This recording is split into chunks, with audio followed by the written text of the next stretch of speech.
অপরাধ মুক্ত রাজনীতির লক্ষ্যে আজ সংবিধান সংশোধনী বিল পেশ।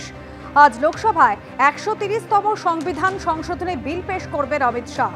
নতুন সংশোধনী বিলের আওতায় থাকছেন প্রধানমন্ত্রী থেকে মুখ্যমন্ত্রী। 30 দিনের বেশি হেফাজতে থাকলেই সরানো যেতে পারে পদ থেকে। 5 বছরের বেশি সাজাপ্রাপ্ত হলেও সরানো যেতে পারে মন্ত্রিত্ব থেকে। অপরাধ রাজনীতি নয়, বিজেপির আসল টার্গেট বিরোধীরা। এজেন্সি দিয়ে বিরোধী মুখ্যমন্ত্রীদের গ্রেফতার করে সরানোর চক্রান্ত দেখছে কংগ্রেস। আর মিথ্যে মামলায় বিরোধী রাজ্যের মুখ্যমন্ত্রীদের গ্রেফতার করে সরানোর চক্রান্ত। বিরোধীদের হেনস্থা করতে প্রথমে গ্রেফতার, তারপর মুখ্যমন্ত্রীদের সরানোর ছক। মোদী সরকারের সংবিধান সংশোধনী বিল নিয়ে আক্রমণ অভিষেক মনু সিংভির। আজ সংবিধান সংশোধনী বিল পেশ করতে চলেছেন কেন্দ্রীয় স্বরাষ্ট্রমন্ত্রী অমিত শাহ। আজ লোকসভায় 130তম সংবিধান সংশোধনী বিল পেশ করবেন অমিত শাহ। আর এই নতুন সংশোধনী বিলের আওতায় থাকছেন প্রধানমন্ত্রী থেকে মুখ্যমন্ত্রী।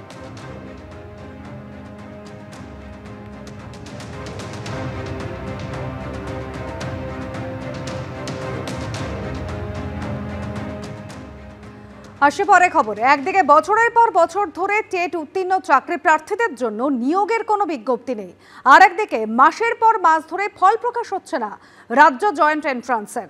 নিয়োগের বিজ্ঞপ্তি প্রকাশ করার দাবিতে গতকাল প্রাথমিক শিক্ষা পর্ষদ ভবন অভিযান করলেন 2022 সালের প্রাথমিক টেট উত্তীর্ণরা। আর অন্যদিকে জয়েন্টের ফল প্রকাশের দাবিতে বিকাশ ভবন অভিযানে নামল এসএফআই।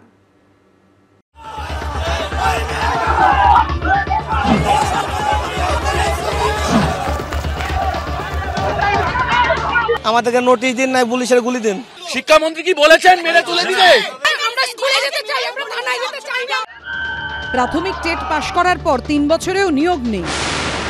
জয়েন্ট এন্ট্রান্সের পরীক্ষা হওয়ার পর 4 মাস কেটে গেলেও রেজাল্ট নেই। উচ্চ মাধ্যমিকের রেজাল্ট বেরোনোর পর 3 মাস কেটে গেলেও রাজ্যের কলেজগুলোতে ভর্তি শুরু হয়নি। অনির্দিষ্টকালের জন্য স্থগিত করে দেওয়া হয়েছে এমবিবিএস ও বিডিএস এর ভর্তি প্রক্রিয়া।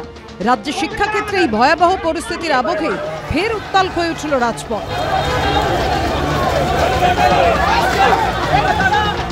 অবিলম্বে নিয়োগের দাবিতে প্রাথমিক শিক্ষা পর্ষদ ভবন অভিযান করলেন 2022 সালে প্রাথমিক টেট উত্তীর্ণ চাকরি প্রার্থীরা।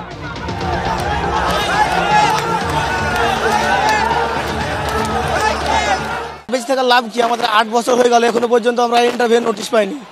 জয়েন্ট এন্ট্রান্সের ফল এখনো প্রকাশ হয়নি। বহু মেধাবী পড়ুয়ার ভবিষ্যৎ অনিশ্চিত। আতান্তরে পড়েছেন তাঁরা।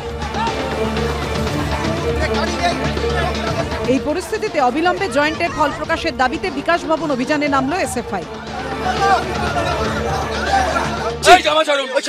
শিক্ষামন্ত্রীর সাথে আমরা দেখা করতে চাই।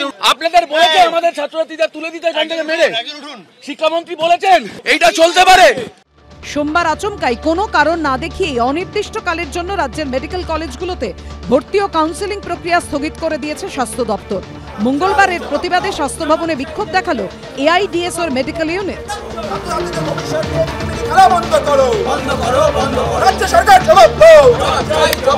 আজকে যদি সেপ্টেম্বর মাস থেকে ক্লাস শুরু করা না যায়, তাহলে স্বাভাবিকভাবেই ডাক্তারি জীবন থেকে ছাত্রদের প্রথম বর্ষের একটা গুরুত্বপূর্ণ সময় থেকে একাধিক মাস নষ্ট হয়ে যাবে। এর দায় রাজ্য সরকারকে নিতে হবে। যে হাইকোর্টে অমুক জায়গায় তারা স্থগিতাদেশ দিল, অমুক জায়গায় অমুক পরীক্ষার আগে তারা